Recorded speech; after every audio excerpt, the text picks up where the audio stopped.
Welcome to Jaipur Dialogues 2018. Today we have with us Mrs. Shefali Vaidya ji, a very famous social media personality. Welcome, ma'am. Thank you. We just have a few questions for you. So starting with them, do you think we're in the midst of an Indian Renaissance, and what is your take on it? Indic Renaissance would not be the correct term to use, but we are certainly in a phase where people are becoming more and more aware that they have been lied to all these years and that it is time to change the narrative. It is time to assert their rights as Hindus, as Indic people, and that India has a civilizational ethos that is greater than what has been taught to you. And it is time for us to reclaim that ethos. It's time to appreciate what we have and to basically work on that connect with ourselves, with our religion, with our civilization, with our culture. That need I certainly see, especially amongst young people, and that's very heartening.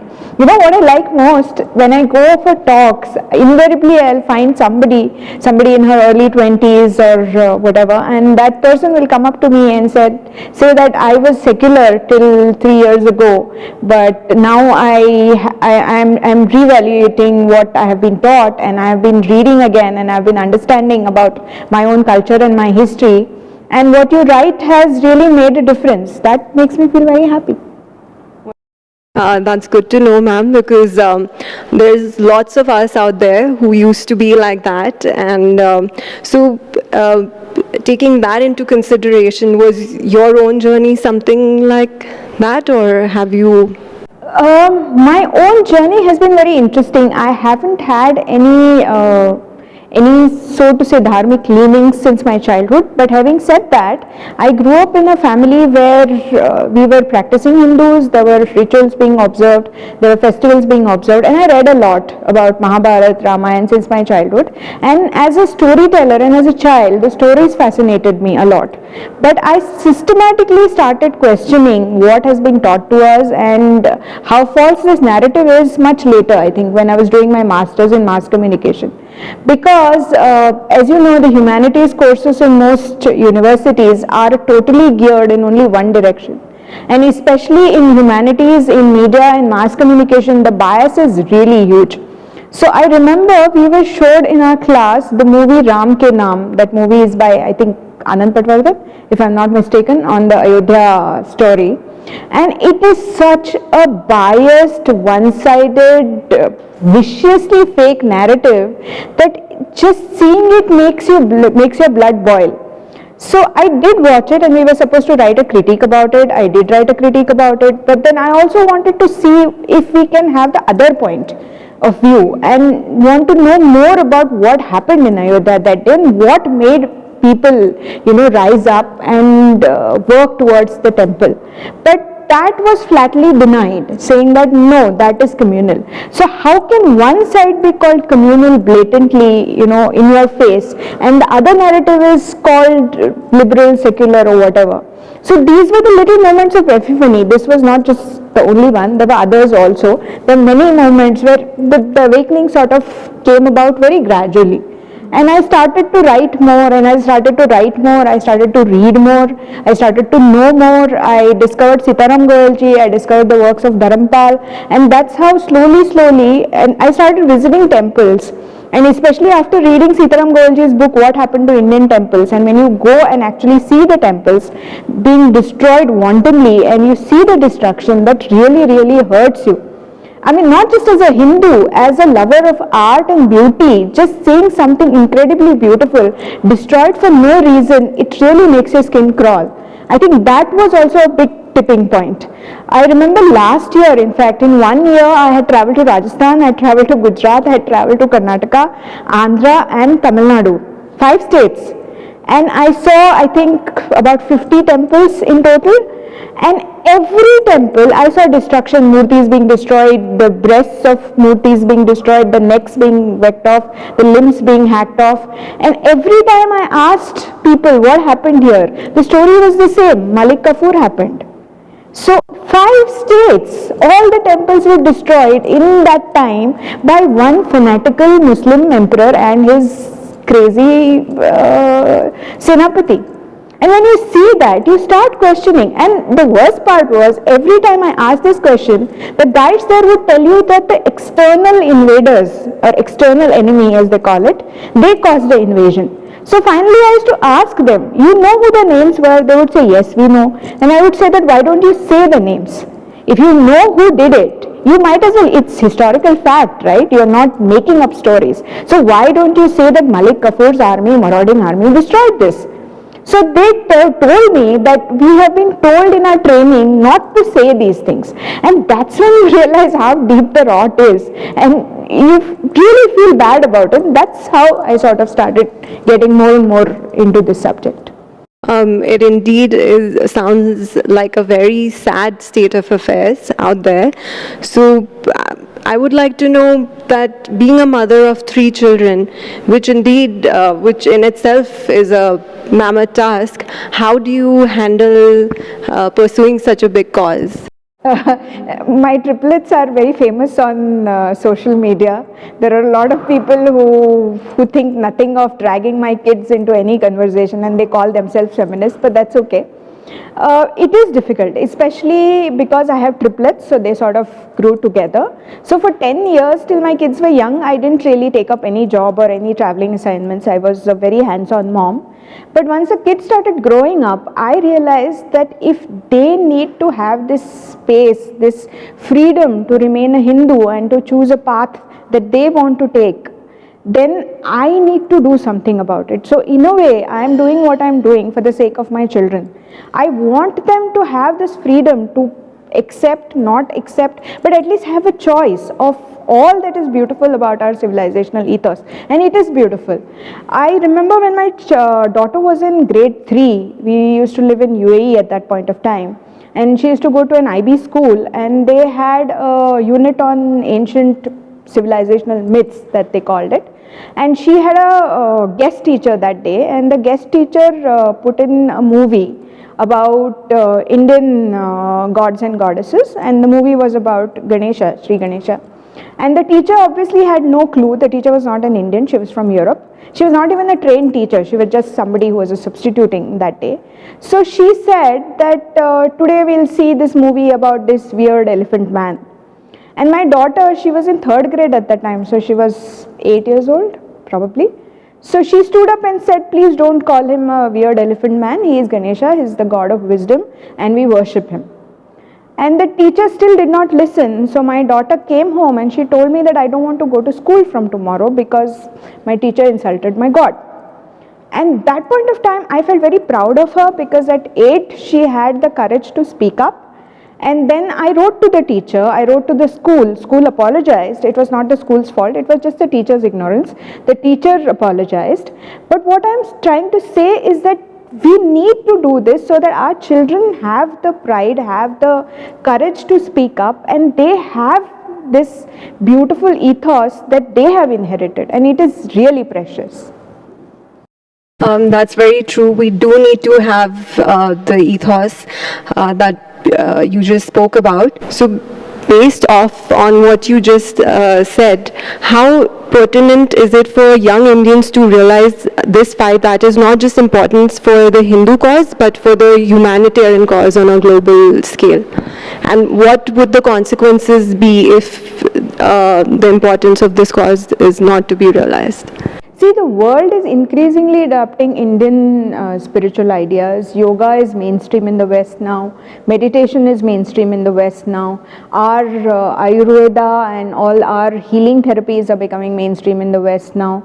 The way we used to eat on pattals, on plates made from leaves, which is a very green, very eco-friendly way of eating. Even that I got a WhatsApp forward a few months back. Some company in Europe had basically, they called it a path-breaking invention, and they had taken some leaves and they had used machinery to press those leaves into plates and saying that these are fully biodegradable plates, and this is the first time in the world that this is happening. And I was like, really? This is what we've been doing in India for millennia, actually.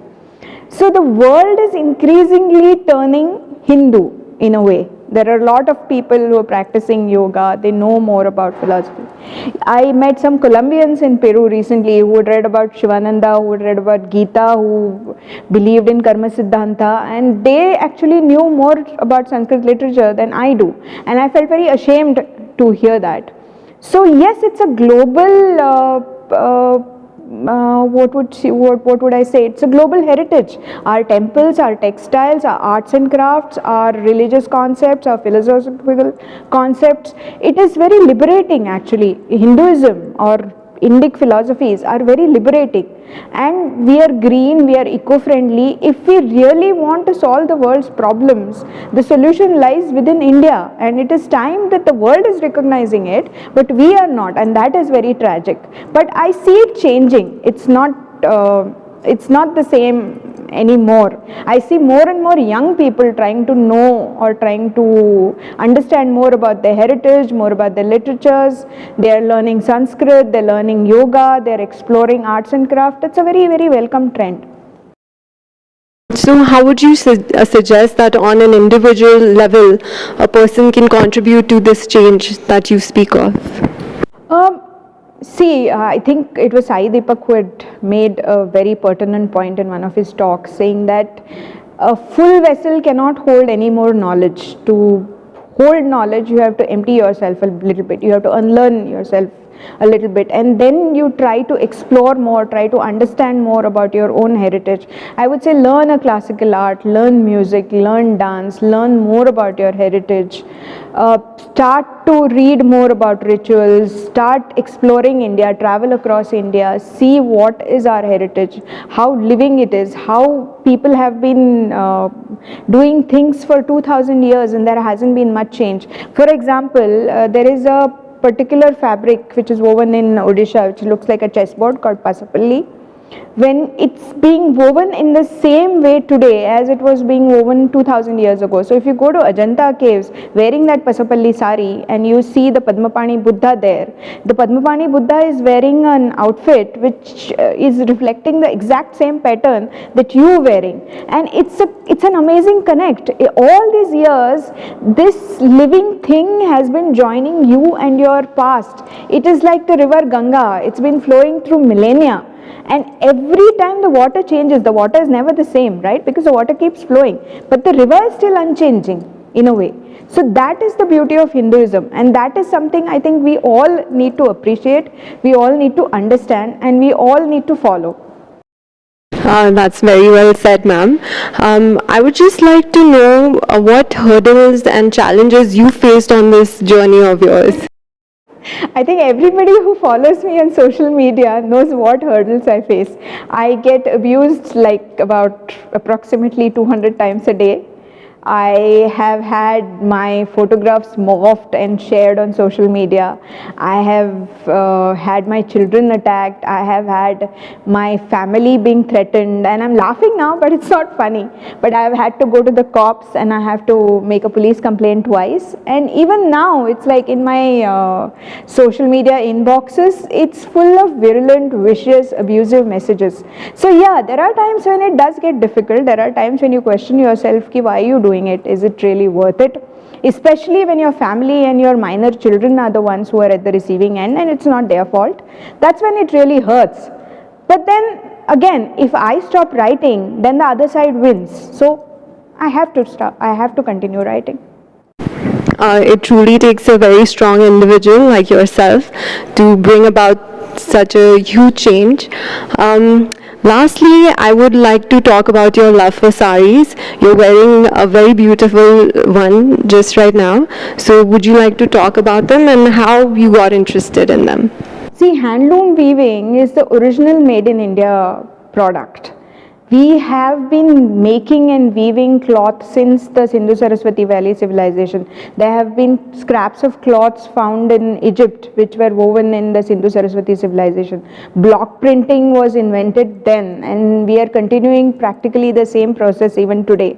And if you go through the map of India, you will find that every state has its own distinctive handloom weaving tradition which is suited to that state's state's economy, that state's climate, that state's art and culture, and it's incredible. It is like a tiny microcosm of India if you study India's weave. For example, this weave is from Odisha, and you see the fish motif, because in Odisha and Bengal, fish is considered to be the symbol of prosperity, fish is considered the symbol of fecundity. It's only when it rains, it's only when the fields are green that you get a lot of fish. So fish is a happy symbol for that part of India. So you'll find a lot of fish woven into the saris of Odisha and Bengal. But as you go down south, you will find motifs like the parrot, or you will find motifs like the coconut or the peacock woven into the saris of Tamil Nadu. So every place of India has its own design aesthetics, it has its own design motifs. For example, some Kanjivaram saris have a border which has this tiny little dots, and they are called Mail Kanna, meaning the eye of the peacock. How poetic is it that somebody actually observed this little speck of light in the eye of the peacock, and they decided to recreate it into the weave and then have a whole border which is called Mail Kanna. The paisley motif is something that you find from Kashmir to Kanyakumari in practically every weave of India. But having said that, the paisley motif you find in Kashmir is very sharp and geometrical, probably due to the Islamic traditions there. But as you go down south, you will find the paisley becoming rounder, it's becoming more like mangoes. It's called a mango motif in South India. It's the same motif, but it has changed its aesthetics dramatically as you move from Kashmir to the south. It's incredible how that happened and the cultural thought that has gone into it. If you see the Baluchari motifs in Bengal, and there are these terracotta temples in Bishnupur. So all the temples, the tiny little murtis are recreated in the saris, and this kind of give and take is something that has been happening in India for millennia now, and it is so incredible to know that it is this living tradition, that again it is like the river water of Ganga. It's been flowing for so many years, but it's a continuous flow, and it's a connection that keeps you connected to the people who lived so many years ago in your country. It's incredible actually. And handlooms are not just a fashion statement actually. Handlooms are the most green thing. They're very good for the planet. They do not use electricity. Traditionally they used only natural colors. It is an industry which employs the second number of people after agriculture in India. It keeps people in the villages. Almost 60% of the people who are involved in various stages of handloom weaving are women. So it actually gives women economic power. It is a very powerful tool of women empowerment. And you talk a lot these days about work-life balance, working from home, managing home and your professional activities. All this is already done if you visit the weaving clusters. I visited Odisha and I went to meet a national award winning weaver. The husband and wife are both weavers actually in Barpalli. And in their village, it was really nice. She was doing the tie and dye. On one hand, she was talking to us. On the other hand, she was working. And then with 15 minutes later, she would go into the kitchen and check the food that is she had kept on the stove. Her grandchildren were playing nearby. She would play with them. Her husband would play with the grandchildren. He would go out and finish the shopping and then come back and weave. And this back and forth kept happening. And it was so fluid and so connected. The life and the work were sort of like the warp and the weft. Again, using the symbology of weaving, your professional life and your personal life were like the warp and the weft of the sari, and they were so intricately woven together that it was very beautiful to see. And when you actually see people weaving and when you see them at work, you realize that it's akin to a meditation. They do not hear anything, they do not see anything, they just hear the hypnotic movement of the loom and the pleasure of creating something incredibly beautiful and intricate. It is something else. It's truly a form of meditation, weaving. I am very passionate about it, as you can see. Wow, you've made me want to wear a sari right now. So it's really nice to have you here with us, ma'am, today. And we thank you for your time. Thank you so much.